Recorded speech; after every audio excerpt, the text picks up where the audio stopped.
না গো, আমি মৃণালিনী নই, আমার নাম ভবতারিণী। আমি যশোরের কুলতলি গ্রামের মেয়ে। আমার বাবা বেনি রায় সেরেস্তায় কাজ করতেন জোড়াসাঁকোর ঠাকুরদের জমিদার বাড়িতে। ওরা ছিল পিরানি বামুন, মানে মুসলমানদের ছোঁয়া লাগা বামুন। তাই ওদের ঘরে কেউ মেয়ে দিত না। আমার তখন 9 বছর 9 মাস বয়স। ঘরে বসে পুতুলের সংসার সাজাই আর পুকুরে দাপাদাপি করি। হঠাৎ শুনলাম আমার বিয়ে ঠিক করা হয়েছে। পাত্র জোড়াসাঁকোর জমিদার বাড়ির ছোট ছেলে। আমাকে নাকি দেখতে আসবে।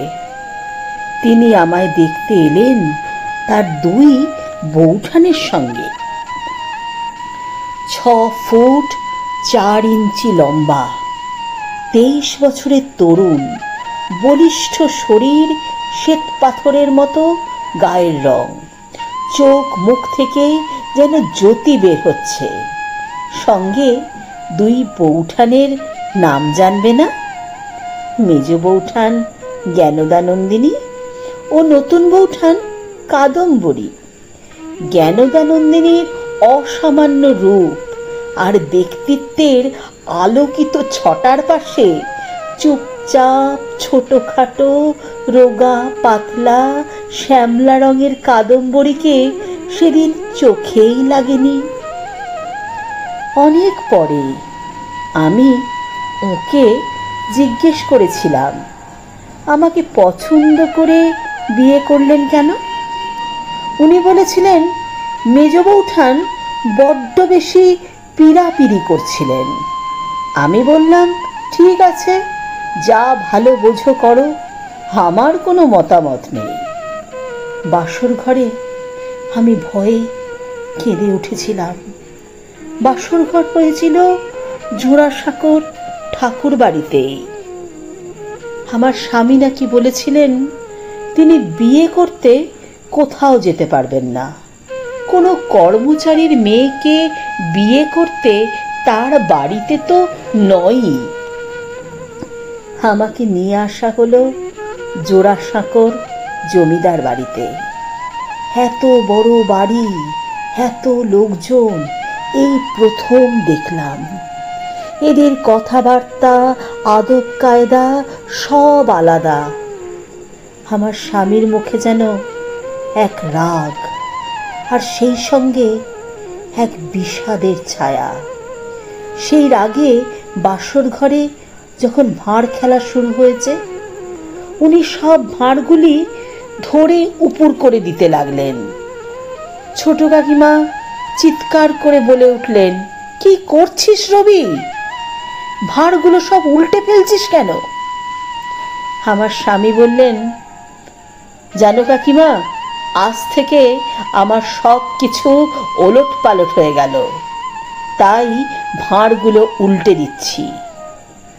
একটু দূরে পাথরের মূর্তির মতো দাঁড়িয়ে রয়েছেন নতুন বৌঠান। আমার স্বামীর দিকে তাকিয়ে থাকা তার চোখ থেকে যেন আগুন ঝরছে। সেদিন বুঝিনি আমার স্বামীর কথা শুনে সব মেয়েরা কেন কাদম্বরীর দিকে আর চোখে তাকিয়েছিল। নতুন বৌঠানের সেই তাকিয়ে থাকা আর পাড়াপড়শিদের কথা আজও আমার মনে আছে। আমার বিয়ের ঠিক 4 মাসের মধ্যে ঘটল সেই মর্মান্তিক দুর্ঘটনা। দরজা ভেঙে দেখা গেল বিষ খেয়ে আত্মহত্যা করেছেন নতুন বৌঠান। সঙ্গে পাওয়া গেল 2টি চিঠি। প্রথম চিঠিটি আমার ভাসুরের উদ্দেশ্যে লেখা একটি আপাদমস্তক প্রেমের চিঠি। লিখেছেন এক বিখ্যাত অভিনেত্রী। আরেকটি চিঠি কাদম্বরী লিখেছেন তার স্বামীর উদ্দেশ্যে। কানাঘুষো শুনতে পেলাম এর আগেও নাকি আত্মহত্যা করতে গিয়েছিলেন কাদম্বরী, 17 বছরের দেওর ও 19 বছরের বৌদির গোপন সম্পর্ক নিয়ে ঠাকুর বাড়ির আনাচে কানাচে এক পারিবারিক ঝড় উঠেছে তখন। এই ঝড় আটকাতে স্বয়ং পিতৃদেব তার ছোট ছেলেকে তড়িঘড়ি বিলেত পাঠিয়ে দেওয়ার কড়া নির্দেশ দেন। আরও একটা ব্যাপার পরে জানতে পেরেছি, কাদম্বরী মোটেও আমাকে দেখতে যেতে চাননি, তাকে জোর করে পাঠানো হয়েছিল। এমনই ছিল ঠাকুর বাড়ির অন্দরমহলের নিষ্ঠুরতা। আর আমার স্বামী আমাকে পছন্দ করতে মোটেও যাননি, গিয়েছিলেন তার নতুন বৌঠানের মনের ঝড়কে সামাল দিতে। 9 বছর 9 মাসে বিয়ে হলো। আমি সন্তানবতী হলাম 11 বছর কয়েক মাস বয়সে। 10 বছরের মধ্যে আমাকে 5টি সন্তান দিলেন তোমাদের রবি ঠাকুর। বেলা আমার প্রথম সন্তান, জন্মেছিল পুজোর মাসে। তারপরের বছর রথি, শীতকাল। আতুর ঘরে দুঃসহ শীতে সেবার খুব কষ্ট পেয়েছি, খুব। অত বড় জমিদার বাড়ির আতুর ঘর, অথচ সেই ঘরে এক ফোঁটা আলো বাতাস ঢুকত না। সেটা ছিল ওই বাড়ির সবচেয়ে ঠান্ডা ও অন্ধকার ঘর। আর আমার এমনই কপাল যে আমার সবকটা ছেলে মেয়ে হয়েছে সেই শীতকালে। আমি রবি ঠাকুরের স্ত্রী, অথচ কোথায় যেন একটা আড়াল থেকে গেল আমাদের মধ্যে। আমার সঙ্গে নিতান্ত কেজো কথা ছাড়া উনি আর বিশেষ কিছু বলেন না। আমি বুঝি উনি যেসব মেয়েদের সঙ্গ পছন্দ করেন আমি তাদের মধ্যেও নই, আমি তাদের মতো নই। আমার লেখা চিঠিগুলোর ভাষা বড় সাধারণ। আর যাই হোক, সেখানে কবি রবীন্দ্রনাথ থাকেন না। আমার মেজ ভাসুরের মেয়ে ইন্দিরাকে অজস্র চিঠি লেখেন তার রবি কাকা। ইন্দিরা আমার বয়সী। উনি ইন্দিরার সঙ্গে হৃদয়ের কথা বলেন, কোনো রাগ ঢাক নেই। ওরা কখনো ভুলেই যায় ওদের সম্পর্কটা কাকা ভাইজির। পরের চিঠি পড়তে নেই, একটি চিঠি লুকিয়ে পড়েছিলাম। জানো, একটি চিঠি আমি লুকিয়ে পড়েছিলাম। উনি ইন্দিরাকে লিখেছেন, তোকে আমি যেসব চিঠি লিখেছি তাতে আমার মনের সমস্ত বিচিত্র ভাব যেরকম ব্যক্ত হয়েছে এমন আর কোনো লেখায় হয়নি। তোকে আমি যখন লিখি তখন আমার এ কথা কখনো মনে উদয় হয় না যে তুই আমার কোনো কথা বুঝবি নে, কিংবা ভুল বুঝবি, কিংবা বিশ্বাস করবি নে, কিংবা যে কথাগুলো আমার পক্ষে গভীরতম সত্য কথা সেগুলোকে তুই কেবল স্বরচিত কাব্য বলেই মনে করবি। আমার বড় অভিমান হলো। ওকে বললাম, তুমি বিবির সঙ্গে যেমনভাবে মনের কথা বলো আমার সঙ্গে বলো না তো। উনি হাসলেন, তারপর মৃদু স্বরে বললেন, আমি কথা বললে তো মনের কথাই বলি। আমি বললাম, তোমার সঙ্গে ঘর করলাম, তোমার ছেলে মেয়ের মা হলাম, তবু তোমার মনের এতটুকু পেলাম। অন্যেরা অনেক বেশি পেয়েছে। তুমি এত কাছের মানুষ, তবু তোমার মনকে বুঝিনে। উনি তখন জমিদারি দেখাশোনার কাজে শিলাইদহে রোজ চিঠি লেখেন। আমাকে নয়, সত্যি বলছি, আমাকে নয়, বিবিকে। আমার মন টিকল না, জোর করে ছেলে মেয়েদের নিয়ে গেলাম ওর কাছে। উনি বিবিকে লিখলেন, শিলাইদহের আকাশ পদ্মের, বাতাস তাকে বেষ্টন করে আছে হৃদয়পুঞ্জের মতো।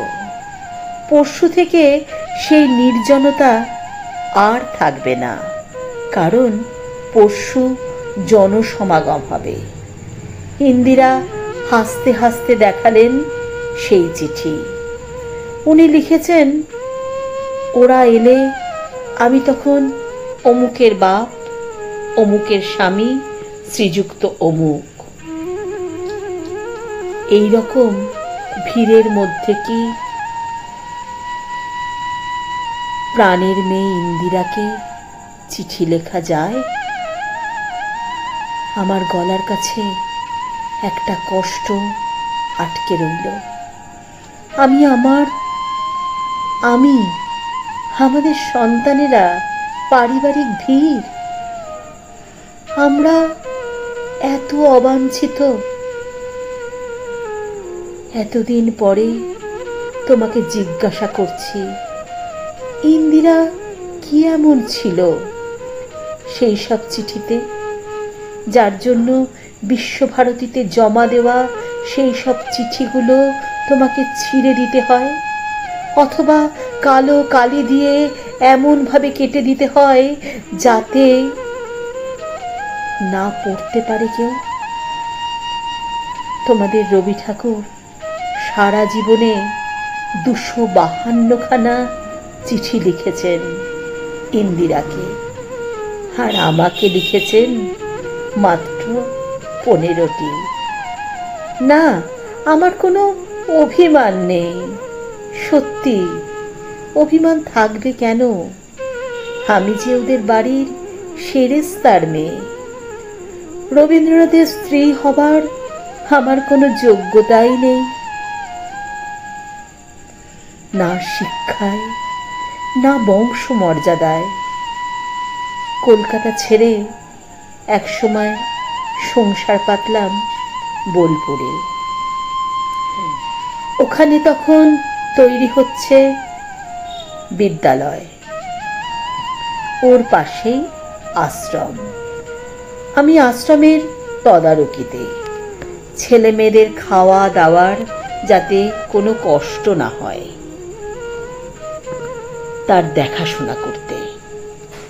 বারান্দার এক পাশে উনুন ধরিয়ে শুরু হতো আমার রান্না। এ এক অন্য জীবন, অন্য যাপন। সে সময় কত নতুন নতুন রান্না করতাম। একদিন আমায় বললেন, ছোট বউ, ওই যে তুমি গজার মতো একটা মিষ্টি তৈরি করো, ওর নাম কি? বললাম, এলোঝেলো। উনি বললেন, এলোঝেলো? অত সুন্দর মিষ্টির এমন বিশ্রী নাম? ওর নাম দিলাম পরিবন্ধ। বললাম, পরিবন্ধ মানে কি? উনি উদাস হয়ে বললেন, নতুন বৌঠান একদিন চুল বেঁধে এসে দাঁড়ালো। বললাম, বেঁধেছ করবি তুমি নানা পরিবন্ধে। পরিবন্ধ মানে বৈচিত্র্যের বাঁধুনি। ঠিক যেমন এলোঝেলো, কত রকম গজার মিশ্রণ, তেমনি শিখেছিলাম মানকচুর জিলিপি। একজনের কথা না বললে আমার সব অপূর্ণ থেকে যাবে। তাকে আমি সত্যি খুব ভালোবাসতাম। সে ছিল আমার একমাত্র বন্ধু, আমার ভাসুরপো। বয়সে আমার থেকে 4 বছরের বড়, বরেন্দ্রনাথ। সে আমাকে যত্ন করে লেখাপড়া শিখিয়েছিল। একটা কথা কেউ জানে না, আমরা তখন শিলাইদহে, সামনে ধুধু চর। ও এসে বলল ওই চরের শেষে রূপকথার দেশ আছে। আমরা বেরিয়ে পড়লাম, একটাও কথা না বলে দুজনের হাতে হাত রেখে হাঁটছি তো হাঁটছি। আমরা পথ হারালাম। সামনে কালো পদ্মার বুক। না, কাদম্বিনীর মতো আত্মহত্যা করতে পারিনি। পথ হারিয়ে ফেলেছিলাম। বাড়ি ফিরে দেখি আমাদের খুঁজতে বেরিয়েছেন স্বয়ং রবি ঠাকুর। যদি সেদিন সত্যিই মরে যেতে পারতাম, মরতে পারতাম, সংসার থেকে দূরে নিঃশব্দ অন্ধকারে বন্ধুর সঙ্গে, তবু ভয় করল কেন? সবাই জানে আমার 5 সন্তান। তা নয়, আরো একটি সন্তান এসেছিল আমার গর্ভে।